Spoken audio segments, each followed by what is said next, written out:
Some people have a fear of heights, so they avoid climbing. Some people have a fear of flying, so maybe they take a train. But what if you have a fear of pregnancy?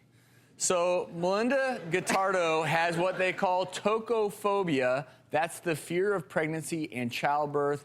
Even the sight of a pregnant woman will make her hyperventilate. Guess what? She actually found out she was pregnant. And joining us now on the phone is Melinda herself. Melinda, thanks so much for joining us. Hi, thank you for having me.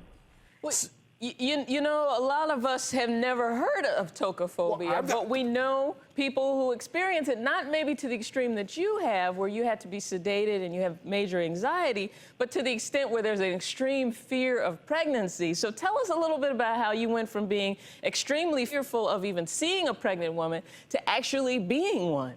All my life I've been really afraid, not knowing that there was treatment and that there was actually a label for it. I remember sort of being in high school and people would talk about, you know, one day we're going to meet someone and start a family, and I sort of had the same dreams, but I could never imagine myself being pregnant. So Melinda, you obviously powered through. I have a question for you. Another baby, yes. Maybe? My answer is anything's possible. But right now, Chris and I are just so happy to... Well, cheers. And Melinda, I mean, I can relate. I'd be scared of being pregnant, too. I mean, you know, I mean, you can write a book. Melinda, hey, thanks so much for being with us. Thanks, Melinda. Best of luck. Yeah, but, I mean, you can write a book on the subject of...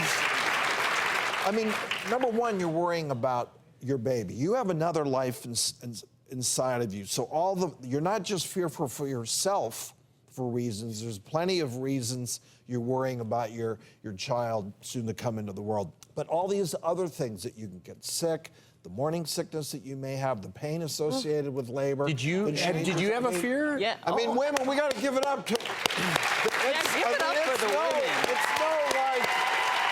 You know, and Rachel, you're going through this right now. Was there ever a point where you, not maybe this tokophobia, but where the fear just hit you all at once? Well, yeah, you know, because the interesting thing about tokophobia is there's different degrees of it. And I know I really had a phobia. My sister, my younger sister, Rebecca, she wanted so badly to have a baby that it actually is the reason that she's not here with us anymore. She died getting pregnant. So I know I always felt like, I was like, well, I could die getting pregnant. And still, some nights I'll wake up and be like, oh, no, I didn't die. So, you know, so it is a balance of taking on your fears and then, but just taking on the fact that, you know, you really want to be a mom and it's something that you want to do. So, yeah. So this term, though, I'd never heard of it. You hadn't. I had never heard of it either. So 8% of women apparently suffer from tokophobia. It's the morbid fear of childbirth in a woman who's never experienced pregnancy or fear created after a traumatic childbirth. And the other 92%, I guess it's normal to have some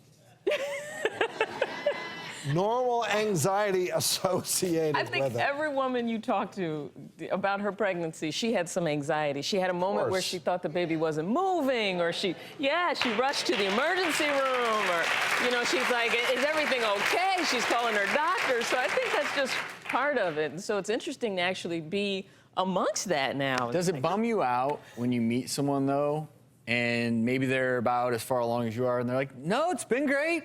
No, I haven't felt a thing. No morning sickness. No, I feel good. Are you ever like, are you kidding me? I know, it's... I'll be like, you liar. It is time to go to break. Yeah.